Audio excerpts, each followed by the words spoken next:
it's always weird, an adjustment to play a show in front of cameras and an audience, uh, in comparison to like playing in front of a regular audience, especially when you're maybe limited to some vocabulary. That I would usually like to make very crude jokes.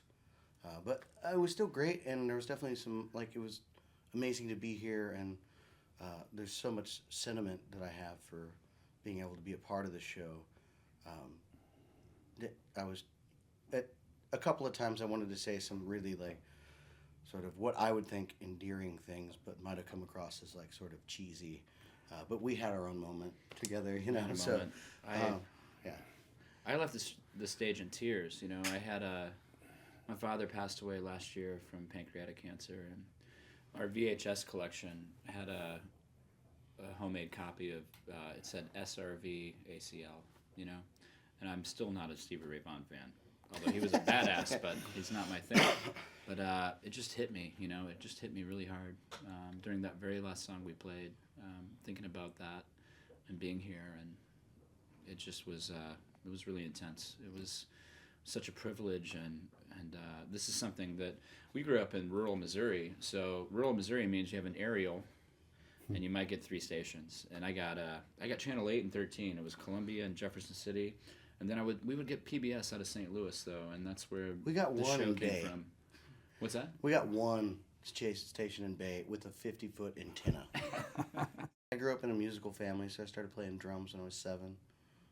So I was always around music when I was a kid. My parents were playing music in church, so like my first experience of playing music was playing drums in church and then playing guitar in church. When I started playing guitar, my dad passed away, so I was about 12 or 13. And then you started writing songs when you were, what, a teenager? I started writing as soon as I started playing guitar. I learned a couple of chords and then just started making up nonsense. But that's kind of the way it works, you know. You work through all the nonsense to get something that, even the nonsense feels good, you know. And sometimes you write nonsense that connects with other people, and that's kind of the lucky point, you know. We went through a few phases. We had like sort of a rock band, and that was pensive and introspective as well. And then that was called Born in the Flood, and then we kind of transferred into sort of a more singer-songwriter thing that I wanted to do. It was more Leonard Cohen and Townes Van Zandt kind of based, and then it drifted into a bunch of stuff that I didn't really want to do. But we grew up listening to the band and a lot of the classic rock kind of stuff that our parents listened to, but a lot of the folk as well. But the music we found when we were kids was more like shoegaze music, Sonic Youth. When OK Computer came out by Radiohead, we just lost our minds, you know.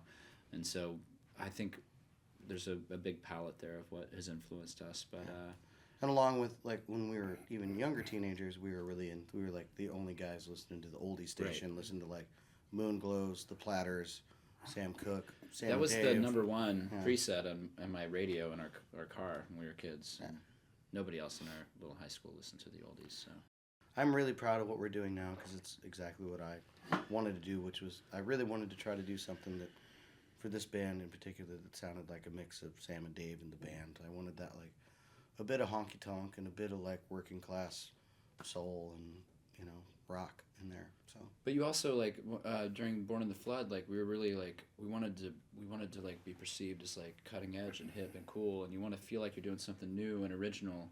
But in the end, like all of our lives, and no matter what our output is, you're building upon, you're standing on the shoulders of those that came before you and all that kind of stuff. But we kind of got over the idea that we had to be different to be who we were, and accepted that we are different just because we're individuals, and absorbed our influences. And I think what's coming out now is like a reconciliation of fighting against that and accepting it, and that's what's happening now, in my opinion. With all this attention you guys are getting just the last few months, some people talk and act like you're an overnight sensation. You know better than anybody how hard you've Since worked August, and when paid our your record dues. came out, I have so much more gray hair in my beard. And I have less hair, so but luckily we keep getting more hats. So I think the most fortunate thing we've run into as musicians and writers is the opportunity, and the thing we set out to do, be able to have the opportunity be able to write songs that people connect with in a personal way, that isn't generic, you know. If you get the opportunity as a writer to have an emotion that you feel personally and somebody else perceives that same thing and accepts it and can relate it to their own life, I think that's the best thing you could ask for as an artist. You know, whether it's written or if you're a painter or if you're singing it, you know, like for someone to see your work or hear your work and interpret it and to use it in for a helpful way or a new way of understanding in your own life, or even just to have a good time. It's like pretty amazing experience to be able to be a part of. You know? So I have to ask you about S.O.B. Go ahead. Tell us the story, or when It's you wrote not it. a super happy story. No, it's not. It's about Yeah. it's a gut wrenching plea by a guy struggling with addiction, Sure. and yet, of course, the way you guys pull it off on stage, it's a high energy rave up in a lot of ways. But It's a Well, we funny. have to celebrate our failures to a Right. certain degree, because part of that's accepting our humanity and who we are. You know, I'm not making a case defending alcoholism or what you've been through, or you know. any But of if you that, make a but- joke out of it, it's not as bad. yeah, you gotta keep it light somehow. You know. Yeah, no, I had this sort of experience where I had been drinking really heavily for a long time, like really heavily, and I had kind of like really screwed some things up in my life, in my personal life, and I was just like, all right, well, this like there's no turning back. I just have to like quit right now, and I happened to be in London at the time, and I quit, and I always thought DTs were like sort of a thing that happened to old men. You know, that like, you know, I heard stories about Towns Van Zandt, like, breaking his leg and having to go to the hospital and getting DTs. And so I just did think that happened to people my age. And I was in my, Well, it was I was in my 30s then still. it's like 4 years ago, probably. Or 5, yeah. Yeah. So, but yeah, I ended up being in London alone and having delirium tremors and hallucinations and shakes and heart palpitations, and was begging the people that were around me to like take me to somewhere to like try to sober up, and nobody really believed me, and at the same time my personal life had fallen apart, and so yeah, it was total shit. And then after that I cleaned up for like 6 months, and started to try to like rework my life and try to figure things out and try to make sure that I didn't end up back there. But you know, still struggle like the thing that we're all involved in. It's like it's too easy to fall into that spot again. You know, like the thing as a touring musician, you know, like especially on the lower level, you don't get paid a lot, and sometimes you don't get like any food, but you always get free drinks. You know, like Right. doesn't matter where you're at. So it's a hard thing to like. You know, it's just kind of a very it's a strange dance to try Well, to. it's really be all careful. about self-control, but it's like Which we have tons of. we have a lot of self-control, but the environment we're in definitely makes it easy to fall into that because it's always around you, you know. And that was the only time we've ever actually talked like Skype. I can't remember if we Skyped or FaceTime or whatever it was, but when you were going through that, you know, I still remember talking to you when you were over there, and I knew it was serious when you're like, I need to talk to you visually. Yeah. You know, we had that moment, and it was scary.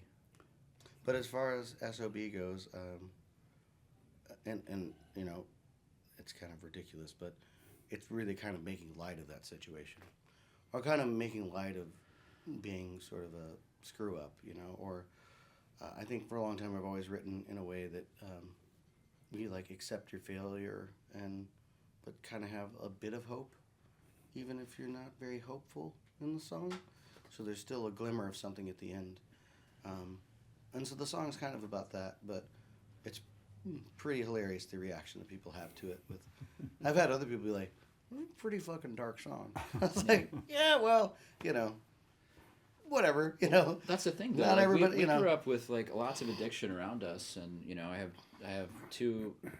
I have a lot. There's like a lot of things. Like the county we grew up in was the meth capital of the world for a while, and you know that's a part of all of our story and alcoholism and all that stuff. But actually talking about it is the key, I think, and like not just glossing over and pretending it's just part of life. You know, like talking about it and letting it be out in the open, even if you haven't beat it, you know, I think is better than pretending it's not there. So I think that's kind of what that song does.